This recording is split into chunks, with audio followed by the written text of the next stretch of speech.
Wind and waves, sunshine and storms, arrival and departure. Humans and nature united by the pull of the tide. Nowhere does the pulse of life beat stronger than at harbors.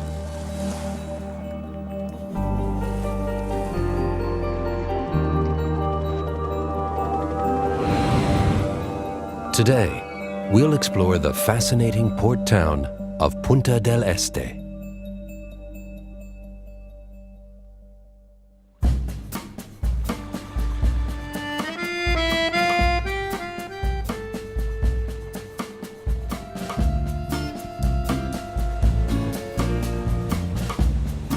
On Uruguay's Atlantic coast lies the port town of Punta del Este, translated as Eastern Point.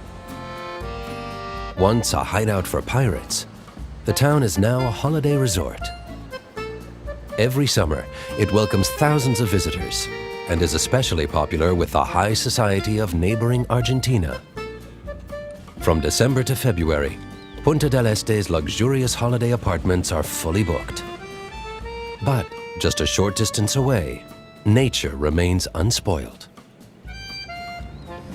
The destination of choice for well-heeled visitors is Punta's small but beautiful yacht harbor. In contrast to famous marinas such as Cannes or Saint-Tropez, this one is laid back. Even the sea lions manage to keep their cool. Expensive yachts float alongside small wooden fishing boats.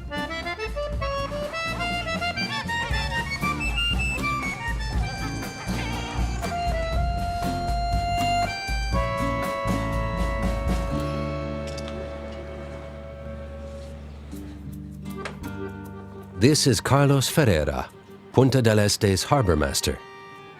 With the high season just around the corner, he has to process hundreds of inquiries daily, from traditional fishermen as well as millionaire yacht owners.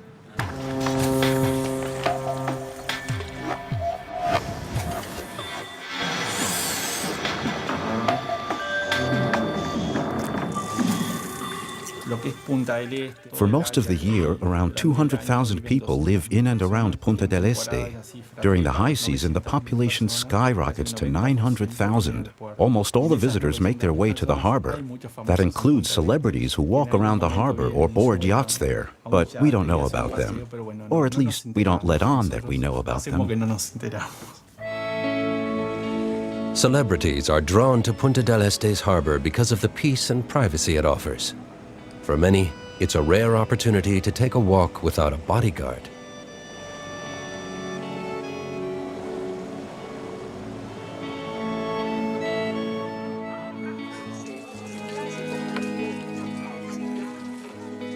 At the fishing harbor, Carlos Ferreira is doing his rounds.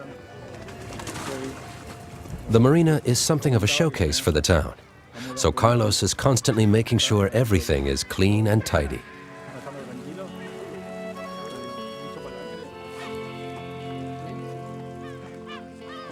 In the harbor, the sea lions are eagerly waiting for fish scraps. The region boasts one of the world's largest colonies of these enormous marine mammals.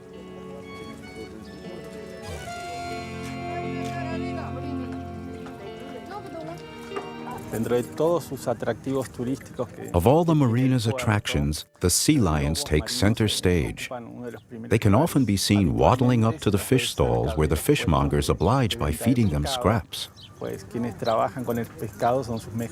But problems sometimes arise when tourists assume they are tame and not the wild animals they really are.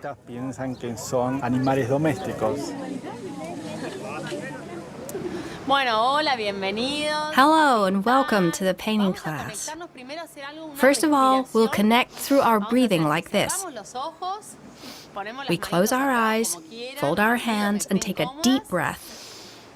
And we breathe with our little love antenna, and then the angels of inspiration come and fill us with colors. And now, have fun, let's get to work. Today, the pavilion at the marina is serving as a children's art studio. The young pupils will be painting circular self-portraits. Argentinian Patricia Gil Villalobos embarked on a new life here in Punta del Este.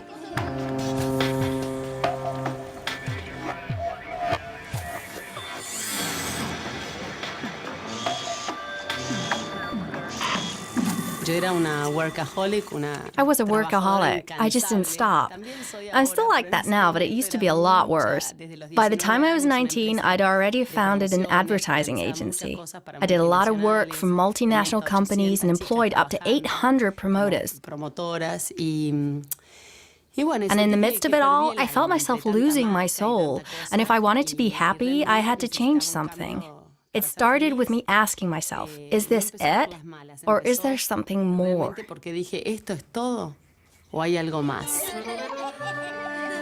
Many people come to Punta del Este in search of happiness, peace, and a deeper sense of purpose. Nowadays, Patricia is simply known as Pato, the duck. There's not much money to be made running art classes for children, but that doesn't bother her. Her focus is on leading a simple life.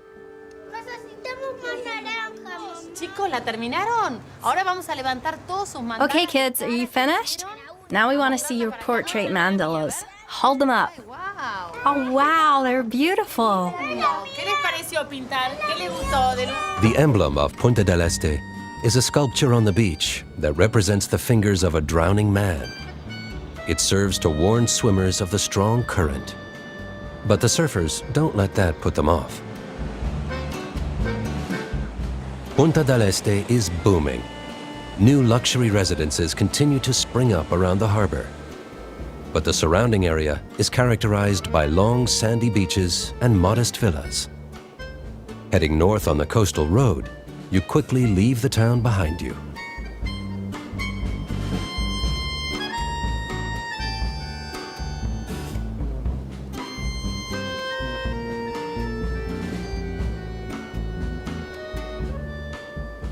An hour's drive along the coast is the fishing village of José Ignacio. Nowadays, this is where the truly rich choose to have their residences.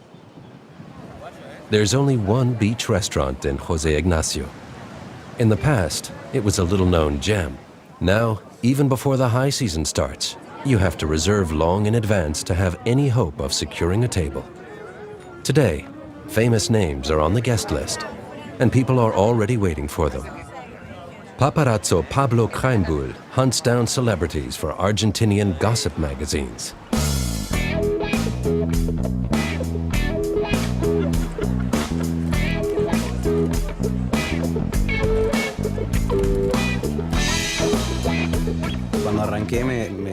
When I first started this job, it made me feel a bit uncomfortable.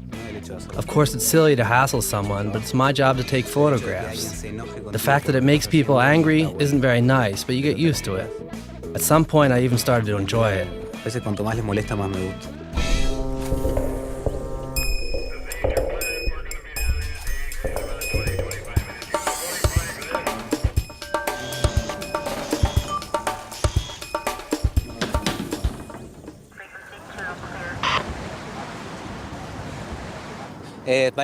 Valeria Massa, former Argentinian model, TV presenter in Italy, and very famous in Europe.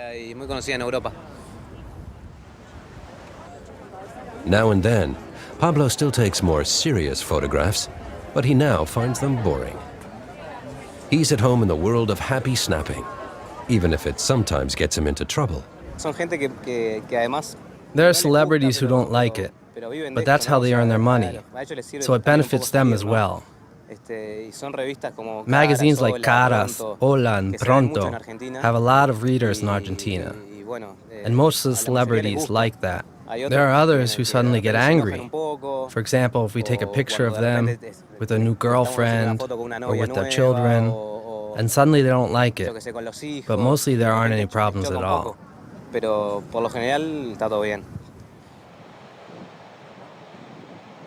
Just 300 meters away, the coast is almost completely deserted. Punta del Este's lighthouse keeper, José Prioro, keeps himself busy maintaining the historic facilities in the area. He also has to keep a sharp lookout.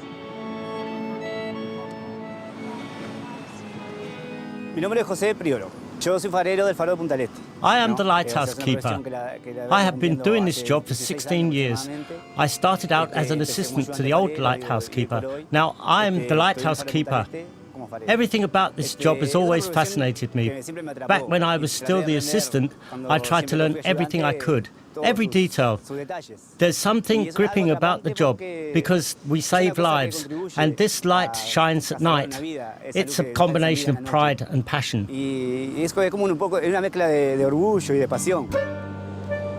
Over the past 400 years, countless shipwrecks have been strewn across the bay and the beaches of Punta del Este.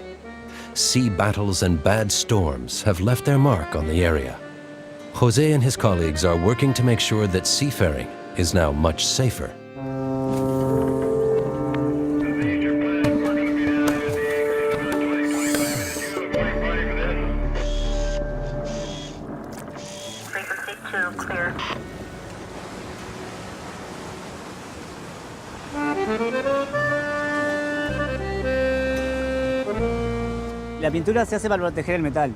Paint is used to protect the metal.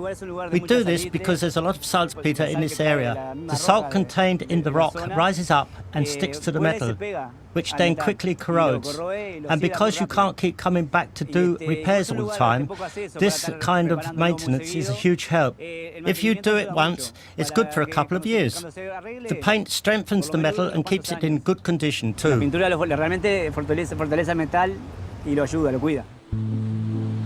The lighthouse, built in 1877, still sends its beams of light up to 9 miles out across the sea. On the next beach, local fishermen keep their small wooden boats. Brothers Angel and Marco are looking for brotula fish.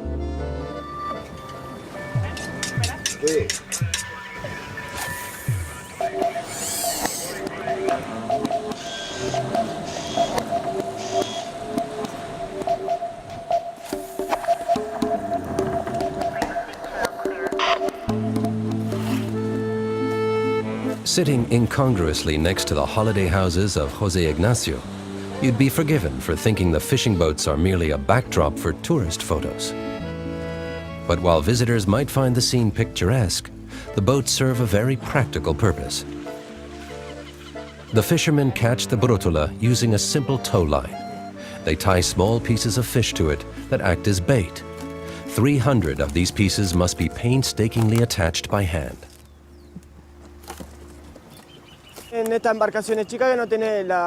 Working on these little boats isn't easy. You always have to be aware of what you're doing. If you take your eye off of something for a second, it falls into the sea. Or you can fall over and hurt yourself. So it's really important that you always stay calm.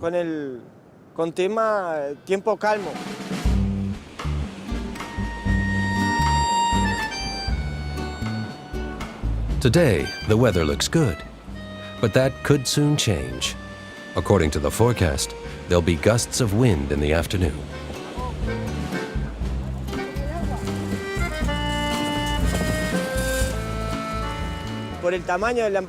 Because the boat's so small, you can't underestimate the weather. That could be fatal. If we have winds out of the south, southeast, or east, then we're talking about really strong winds. In that kind of wind, you can't recover or steer. You can't do anything. In such a small boat, if a big wave comes along, it'll flip you over.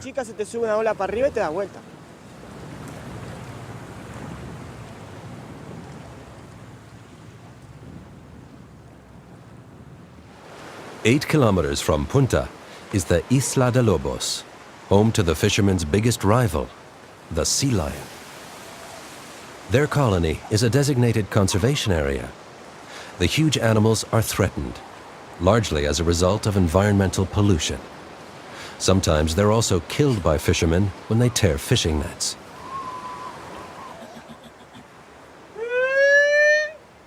On his plot of land, Richard Tesore nurses injured and weakened sea creatures back to health, with lots of affection and huge quantities of fish. This little seal lost his mother before he was old enough to fend for himself. Now he's grown and will soon be ready to be released back into the wild.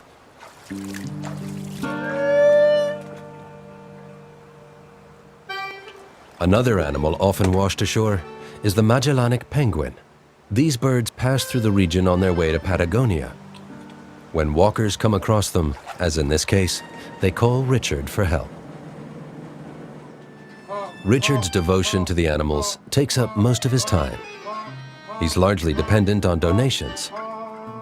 In the mornings, groups of school children visit his rescue center. Richard teaches them about the importance of protecting endangered species.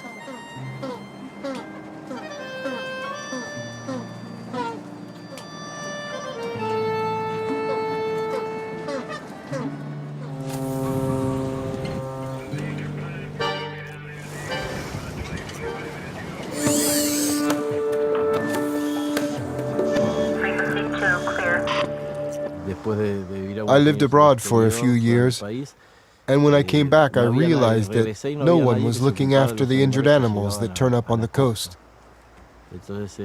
That worried me. So, with the support of some vets, we founded SOS Rescate Fauna Marina. The organization tries to save animals that have got into difficulty.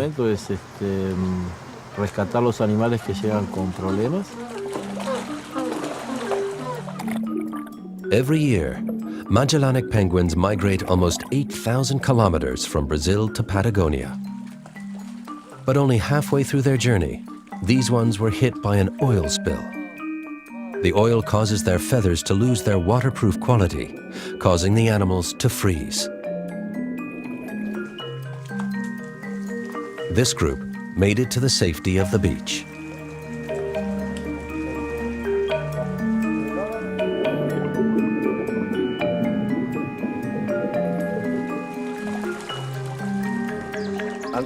Just before we release them, we feed them live fish. The most important thing is that their plumage has a chance to recover. They work through their feathers to make them waterproof again, and they have to put on weight. As soon as they're heavy enough, they can be released back into the sea.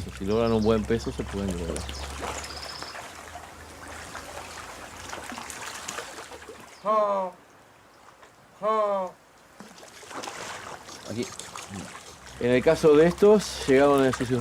this group arrived, they were covered in oil. The tankers are to blame.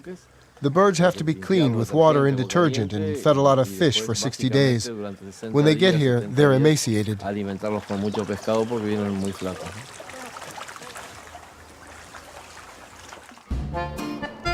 The coastal landscape around Punta del Este is interspersed with lagoons. One of them is traversed by the Maldonado Bridge. Thanks to its curvaceous shape, the bridge is known locally as Sophia Loren.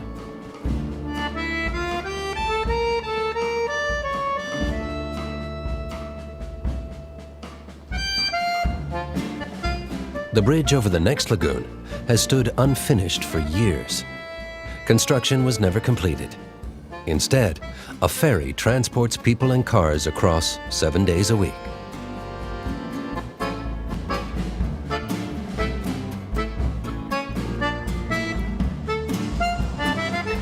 Three men make sure the traffic keeps flowing freely, whatever the weather.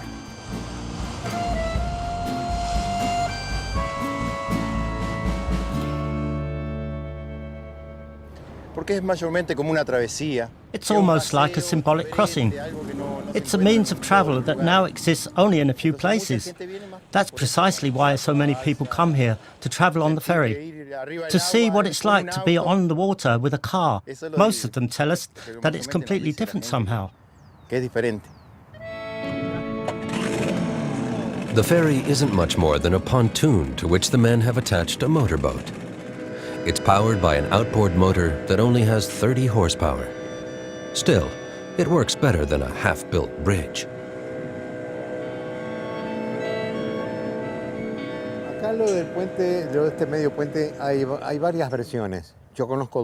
There are lots of stories about this unfinished bridge.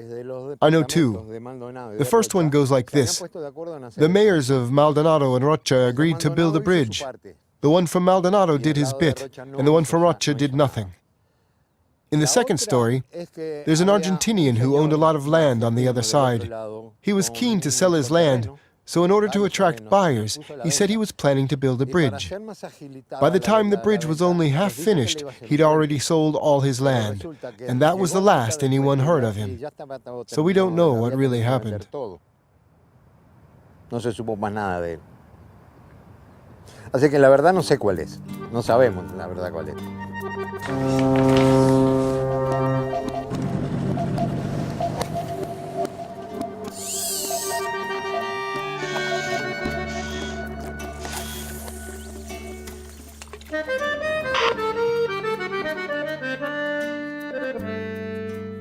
Jorge, Marcello, and Oscar love their unusual job. Where else could they spend every day bringing joy to so many different people? But the future of their role is uncertain. The ferry is a thorn in the side of the authorities. They claim it's no longer in keeping with modern life. There are plans to demolish the old bridge, build a new one, and take the ferry out of service. But many residents are unhappy about the plans.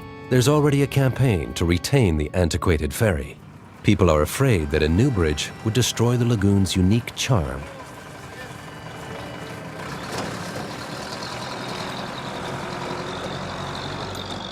Lo hace especial aquí el lugar. What makes the ferry so special is this magical spot between the lagoon and the sea. The surroundings are incredible. There's complete silence. Aquí es todo tranquilidad.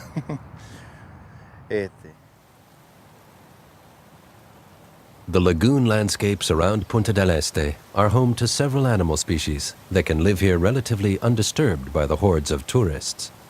There are flamingos,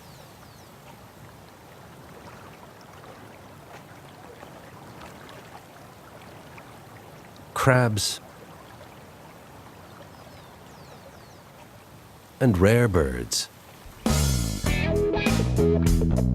When conditions allow, the lagoons around Punta del Este fill up with water sport enthusiasts.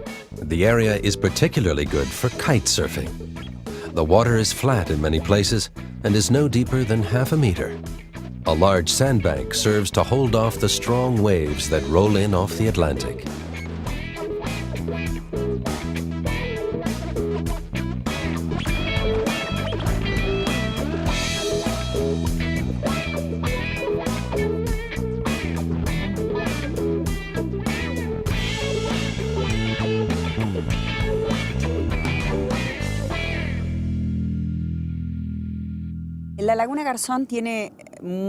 Garzon Lagoon is a great site to learn kite surfing, or even host competitions or championships. Many first-class competitors have been here, or have come here regularly to practice kite surfing. Two of the top features that Garzon Lagoon has to offer are its strong wind and calm water. You can reach top speeds without having to face waves that slow you down. This allows us to use the maximum amount of speed to make very powerful moves. Laura Moñino is one of the people who have turned their dream into reality in Punta del Este. Windsurfing used to be her sport of choice. She even represented her native Argentina in international competitions. Now, though, she runs a small kitesurfing school on the Laguna Garzon. Just now, in the pre-season, things are relaxed. But in January, the height of the South American summer, guests will arrive from all over the world. Ana has come here for the weekend from her home in the Uruguayan capital, Montevideo. Michael is from a neighboring town. The language of water is exactly the same everywhere. It's international. It's about enjoying nature and the wind. We kitesurfers don't feel the need to translate all of our emotions.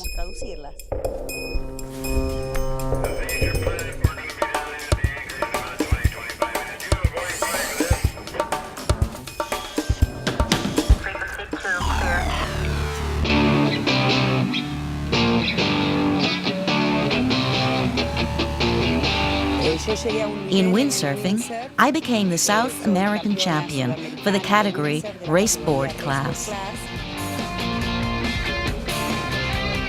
Laura is past the maximum competing age. For her, kite surfing is now just a way to have a whole lot of fun.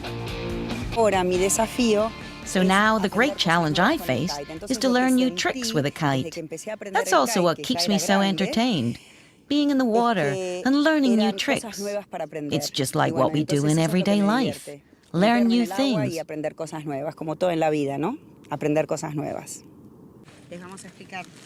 Today, there's only a slight breeze on the lagoon, a perfect opportunity to learn the basics and discover how to transform the power of the wind into speed. The first lessons are inshore with a very small kite.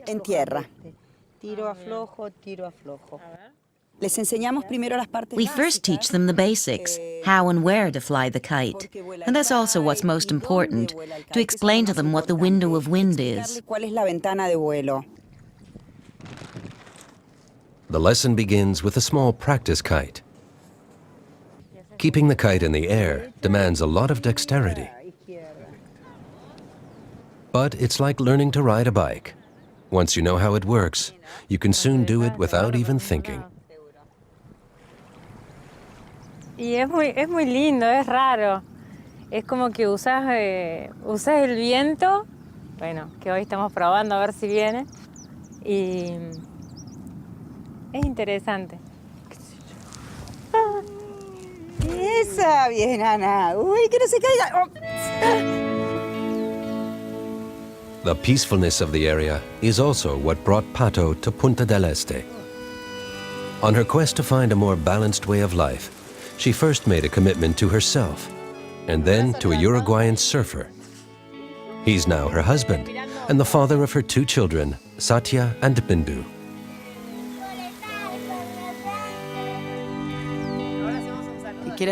I want to express love and joy. I want to express everything I possibly can, that you can find joy within yourself, that we're all the artists of our own lives, that I'm the architect of my own life, the designer of my life. I can paint my life so it's just like I want it to be. The former businesswoman taught herself to paint, expressing themes from her journey of transformation. And suddenly, art lovers wanted to buy her work. Nowadays, her paintings appear in exhibitions as far afield as Miami and Shanghai, all because she finally started doing exactly what she wanted. It was during a visit to India that Pato began to work with mandalas, circular pictures that are used as aids for meditation.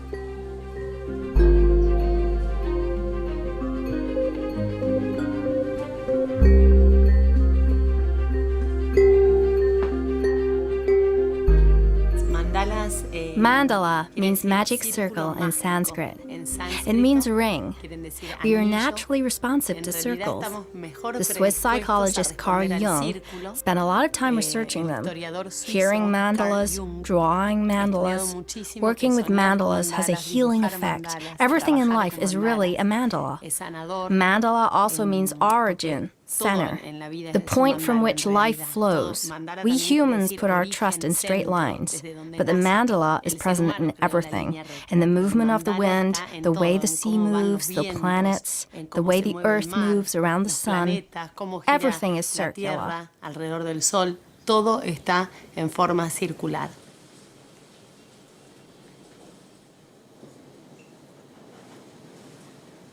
It has healing power. It's as if the mandala is your life. Everyone is a mandala. Our life is a mandala. It's like you're painting it from the very source of your being, and it's endless. You can paint it, turn it around, and rotate it however you want. It doesn't have to be a certain way. It doesn't have fixed rules like a square. You start painting somewhere, turn it, and look at it, and from there new forms and colors emerge. It's therapeutic and healing. It's a therapy because you bring the chaos in the painting into order, and in the end, everything works out because it's round. There are no shapes or breaks. Everything is harmonious. Formas ni cortes y es armoniosa. Pato lives with her family on a plot of land surrounded by fields of cattle and a house they built themselves. They don't have any neighbors. At the beach in Punta del Este, the sea is rough. There's a storm brewing. Bad news for those who are out on the water.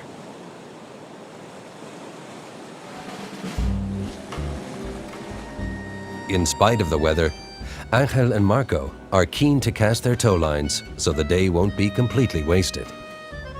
They have to earn something after all.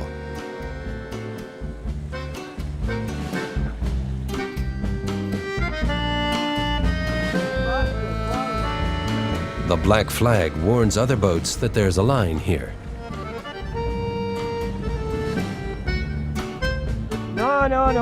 Things are bad today because of the wind.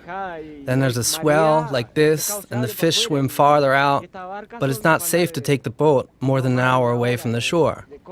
You can go out an hour and 40 minutes if the weather's good.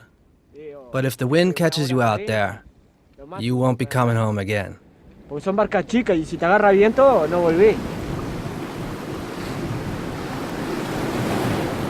Having waited for half an hour, they give up. The sea is too choppy. It's becoming dangerous. Angel reels in the tow lines in the hope that they might have at least caught a couple of brotola fish.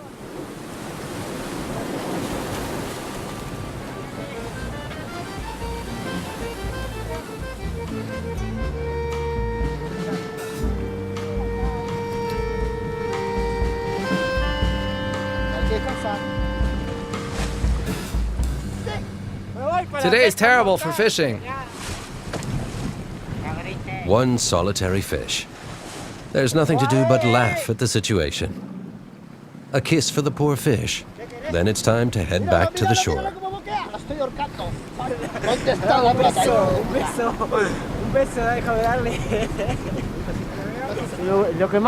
What I enjoy most is catching fish.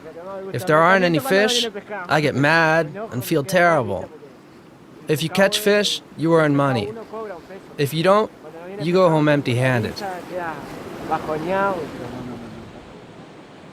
By evening, everything is peaceful once again. It's a scene fit for a kitschy postcard. But the two men can't feed their families on a beautiful sunset.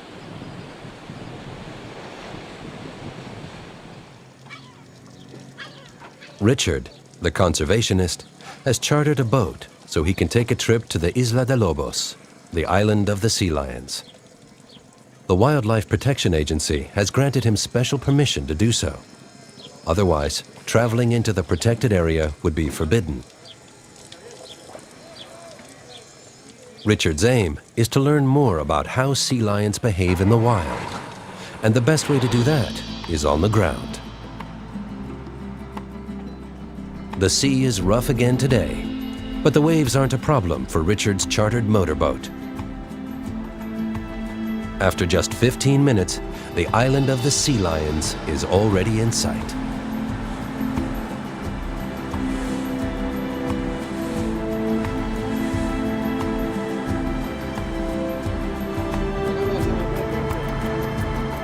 Just in front of the island, there's another shipwreck.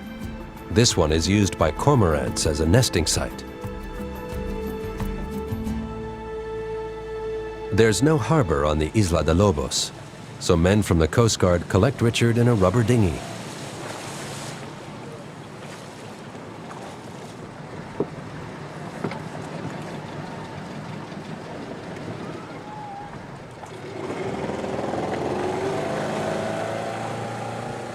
The island's only building is a lighthouse, one of the many Jose Prioro is responsible for.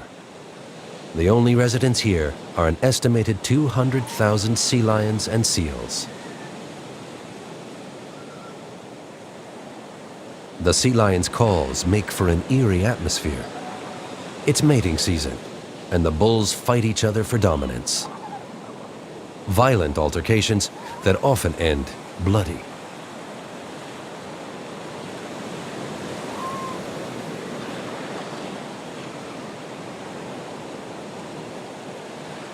Richard wants to get close to the animals without scaring them away.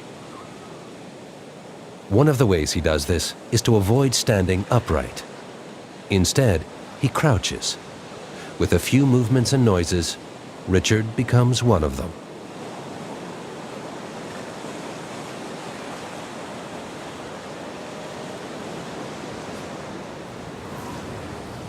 La idea es no levantarse en la altura, todo lo que sea más alto que ellos.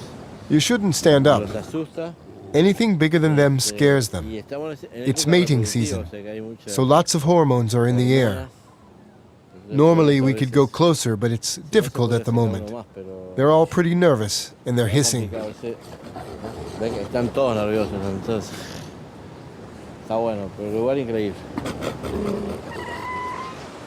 After a while, one sea lion plucks up the courage to approach.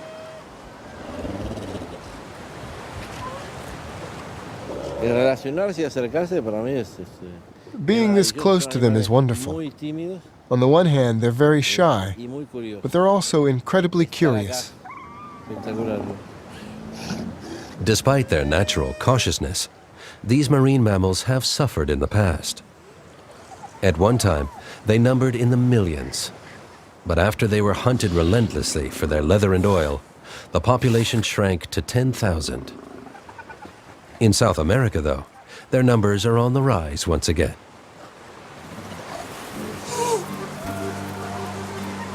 Today, Jose Prioro is inspecting the Punta del Este lighthouse. 150 steps lead to the top of the 45-meter-high building.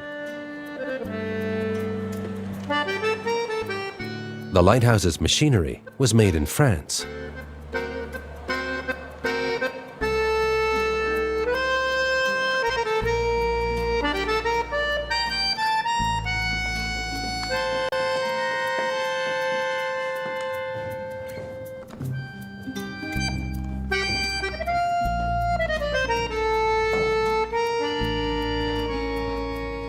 La bombilla tiene una lámpara de 1000 watts y trabaja a 220 volts. Y hay que verificar que los filamentos estén sanos, que la lámpara no esté oscura, porque puede perder un poco de luz en la noche. Siempre prestamos mucha atención en el día a la parte eléctrica, porque en la noche ya es más difícil trabajar con el faro apagado. Aunque tenemos sistema de emergencia, por ejemplo, generador, tenemos también un farol que trabaja a batería, pero siempre hay que verificar las cosas con tiempo, en el día, digamos. Jose Prioro is a member of the military, which is responsible for lighthouses in Uruguay. His duties have already taken him all over the world, most recently on a peacekeeping mission to the Congo. But he still prefers to look after the lighthouses of Punta del Este. La limpieza de los cristales, por ejemplo, con alcohol, que lo hacemos prácticamente de 2 a 3 veces a la semana, es muy importante, porque es lo que permite que la luz tenga su alcance. Hoy por hoy tiene un alcance de luz de 20,8 millas, aproximadamente cerca de 40 kilómetros. Lighthouses seem almost like relics from a bygone era. What purpose do they serve in an era of GPS and satellite navigation?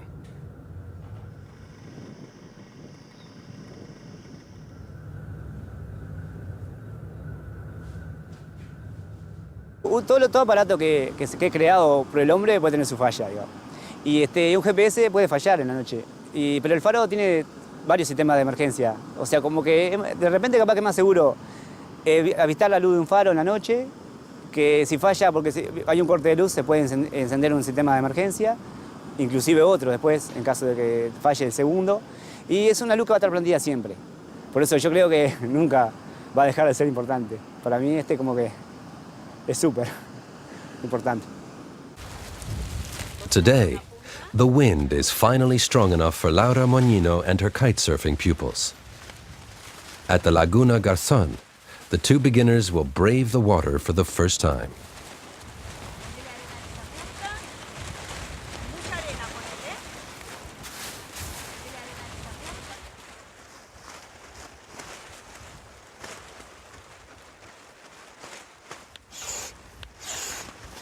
You don't need a specific build in order to kite surf. After all, there are very different levels of aptitude, which is also the case with other disciplines. The people you see in magazines or video clips are the acrobats of the air who can do super moves. Those are men and women with incredible physical skills. But you don't need to be that talented in order to have fun. You can have a great time just by simply going back and forth between 2 points. That can also be a challenge. So really, anyone can perform this sport, from young teenagers, depending on their physical aptitude, to 73-year-olds, which is the age of our oldest student right now. Y los alumnos más grandes que tenemos en la escuela son de 73 años. What makes kitesurfing complicated are the 4 ropes that must first be untangled. The high-tech equipment doesn't come cheap. The cost of a kite, board, wetsuit, and accessories can add up to over $3,000.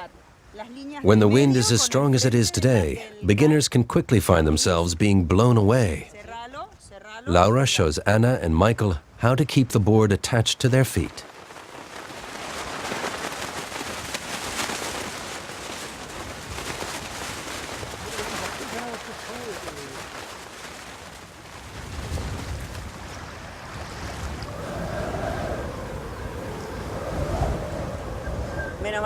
Because it's very windy. Once the students have learned how to fly the kite, and once they can safely and securely fly it, then we bring them into the water. The best pupil in the world. This isn't the first time Anna has stood on a surfboard. Having already completed several courses, she knows how to harness the power of the wind.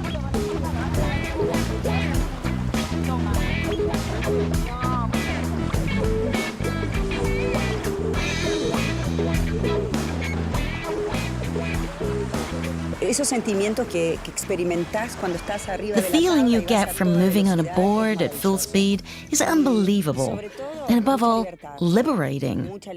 The feeling of steering that kite, which is 20 or 25 meters in the air, with a little control bar, and knowing that with just one tiny movement, you can race across the water, is wonderful.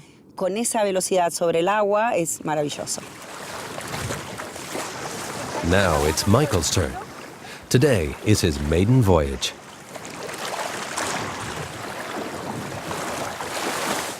Michael has had a good start, but is having trouble turning. If you lose speed while kitesurfing, you quickly find yourself sinking.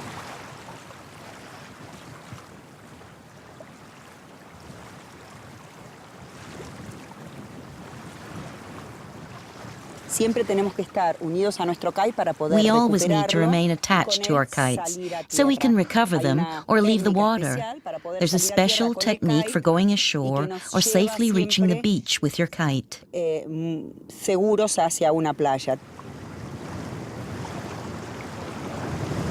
kite is the kite surfer's floating life raft. Michael has fallen off. Laura and Anna go to his aid. It's important to continue improving your moves and do something better every time you're out there. I think that's the challenge of kite surfing, to get better every time. There's always something new to learn. The 3 ferrymen aren't convinced they want to sign the petition against the new bridge. Much as they love their jobs, moving on after all these years won't be all that difficult. Because they're employed by the state, they can be sure of finding new posts elsewhere.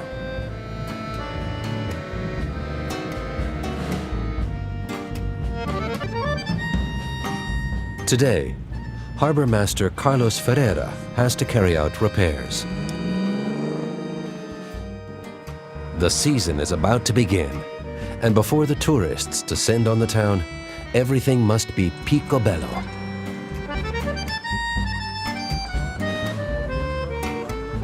He's keen to see for himself how things look. He takes a floating crane out to the moorings used by those yacht owners who can't afford a place right next to the harbor wall. During high season, the harbor is completely booked out a whole year in advance. So if you're looking for a spot, you have to get on the waiting list.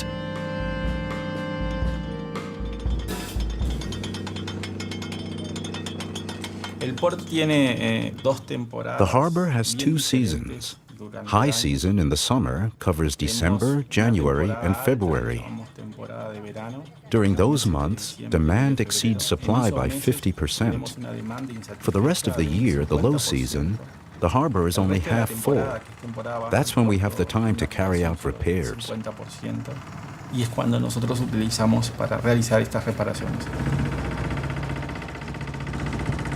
Under the water surface of Punta's harbor are chains that act as anchorage points for smaller boats. Every year, they have to be cleaned and checked for damage. Several small chains extend from a so-called mother chain. At the end of each chain is a buoy. Divers have discovered that the mother chain is crumbling. Today, it's being repaired. It's a never-ending task. Any link that's in any way damaged must be opened and replaced by a welder.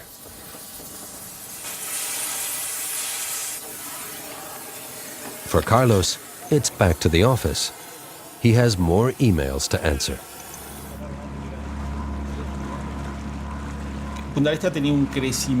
Over the last 5 years, Punta has grown at a rate none of us would have expected.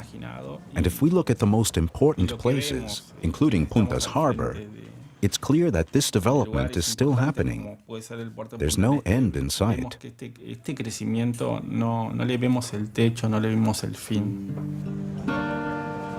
On the beach of Jose Ignacio today, the celebrities are keeping a low profile. Pablo Kreimbühl and his colleagues are twiddling their thumbs, waiting for an Argentinian TV presenter they've heard will soon arrive.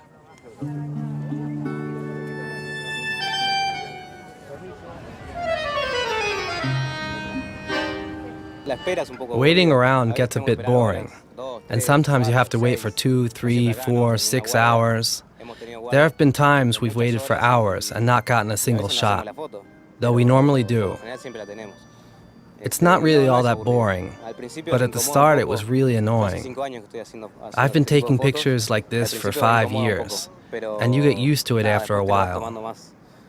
I enjoy it so much now, I don't think I'd want to do anything else.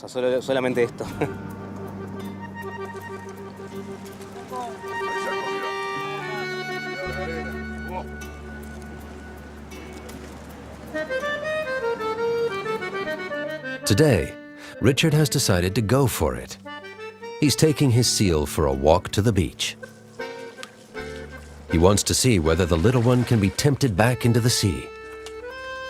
Over the past few weeks, he's been fed a lot of fatty fish and has put on enough weight to survive in the wild. Today, Richard will find out whether he now feels ready to set off on his grueling journey.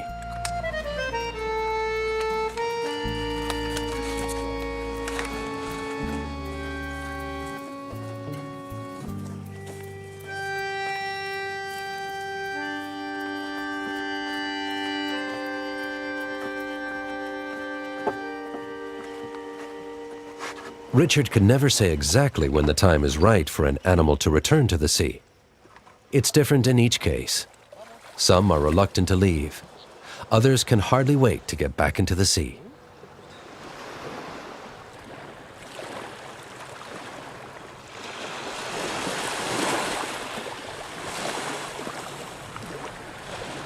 The little seal doesn't need long to decide.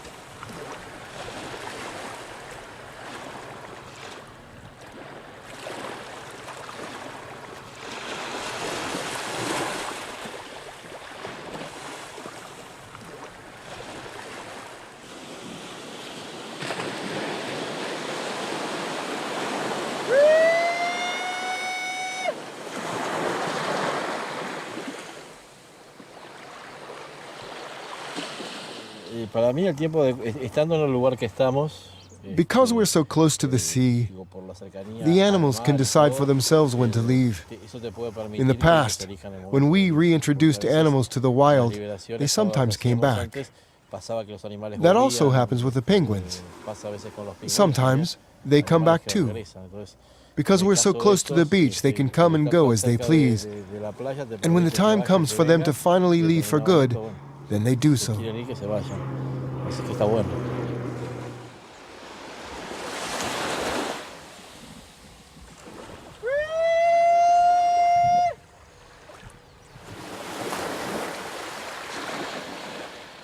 Está bañando, ¿no? Se está acicalando, se está arreglando. Bueno, He's swimming, termine eso, veremos qué hace. getting used to being in the sea. Pero lo veo cómodo, We'll see what he does. But he feels comfortable bastante there. cómodo, por lo menos. He really likes it.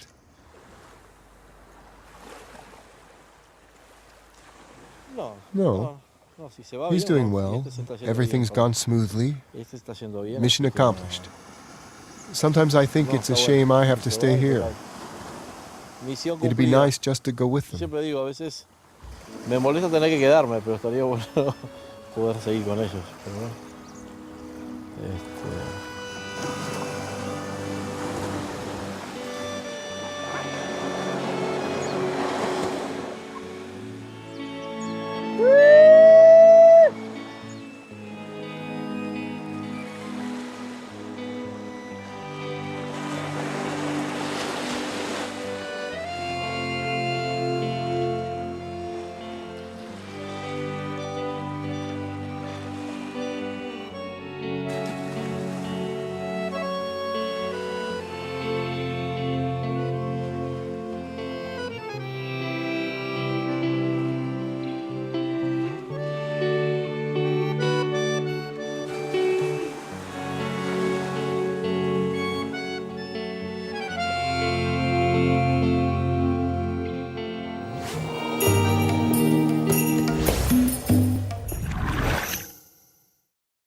Muy contento, realmente este proyecto es uno, para la División Turismo de Montevideo, es uno de los más importantes del quinquenio.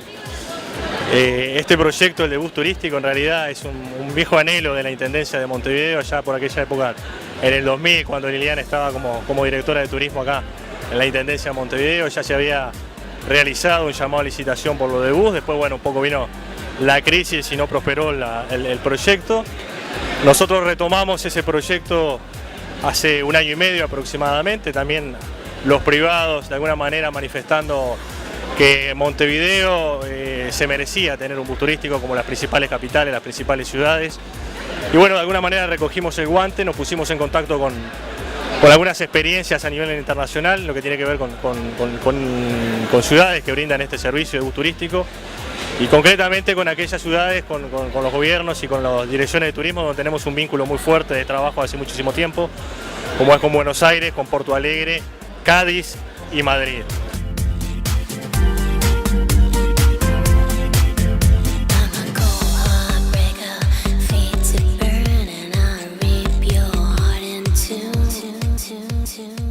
Esto es un sistema que es similar en todas partes del mundo, hay un recorrido ya establecido con paradas, hay 9 paradas que tiene el bus turístico Montevideo. La parada 0 que es en el mercado del puerto frente al Ministerio de Turismo. Después hay otra parada en la Plaza Independencia, en la explanada de la Intendencia. Hay una especial solamente los domingos frente a la biblioteca, sobre todo para aprovechar lo de la Feria Tristán Narvaja, porque esa es otra característica. Donde están las paradas, en el entorno hay una serie de atractivos que se pueden visitar. Otra parada en el Palacio Legislativo, en el Prado, después en la zona del Puerto del Buceo, en la zona de Montevideo Shopping, otra zona en la zona del Punta Carretas, el campo de golf, toda esa zona, la playa Positos, otra en la playa Ramírez frente al barquito de los juegos, y vuelve a la parada 0 frente al mercado del puerto. Ese es el recorrido, tiene las paradas, tiene un sistema de boletos que es 24 y 48 horas, que en realidad van a ser tarjetas, estamos alineados con el tema del sistema de transporte metropolitano. Y la característica del buceo, bueno, lo van a estar viendo con las imágenes, son de 2 pisos, es abierto arriba, ahora tenemos el techito porque el techito es para cuando llueve o hace frío. Los 3 buses, y esto es importante destacar porque eso era una condición que ya estaba establecida en los pliegos, tienen accesibilidad para las personas con capacidad diferente, o sea que estas son un poco las características y bueno, ahora a disfrutar un servicio como lo tienen las principales capitales, las principales ciudades a nivel mundial y sobre todo una particularidad también que nos permite con el bus turístico es de alguna manera que los turistas conozcan otro Montevideo, distribuir los turistas en otra parte del territorio de Montevideo, porque acá en Montevideo básicamente la concentración de los turistas en su visita es en el centro, el casco histórico y hacia el este del departamento. No quiere decir que no se visiten otros lugares, pero de alguna manera acá permite recorrer otros puntos de Montevideo y sobre todo también en un público como es el caso de los cruceristas cuando vienen también, permite tener una visión rápida y mayor de la ciudad.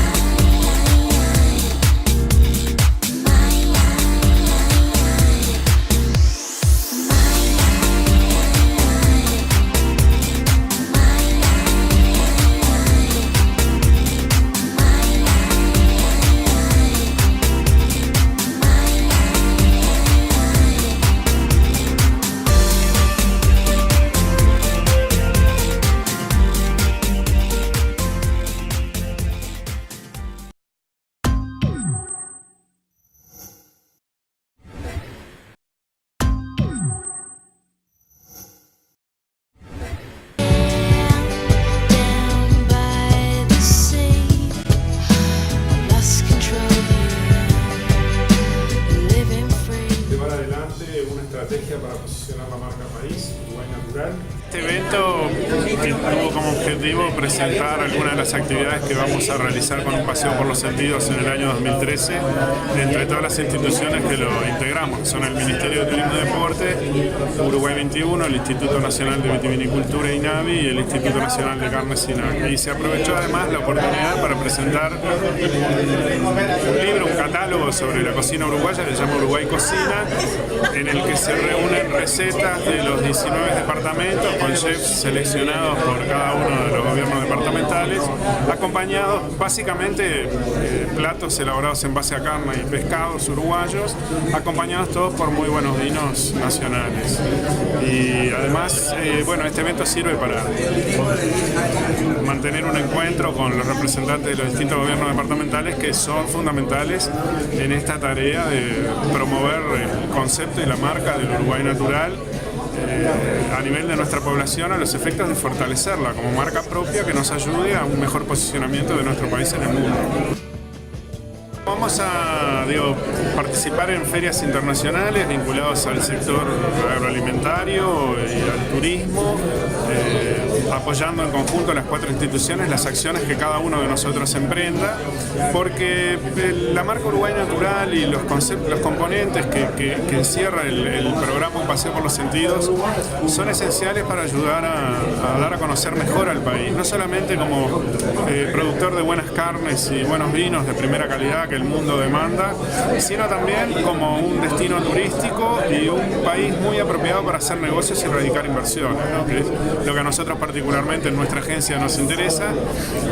Y bueno, esta es una herramienta excepcional que nos facilita mucho la tarea de acercamiento a los empresarios, porque a través de los materiales de Un Paseo por los Sentidos podemos presentar las características históricas, culturales, geográficas y gastronómicas de nuestro país, además de todas las bellezas naturales que ayudan a que hoy el turismo en Uruguay sea una actividad de las que más contribuye al Producto Bruto Interno del país.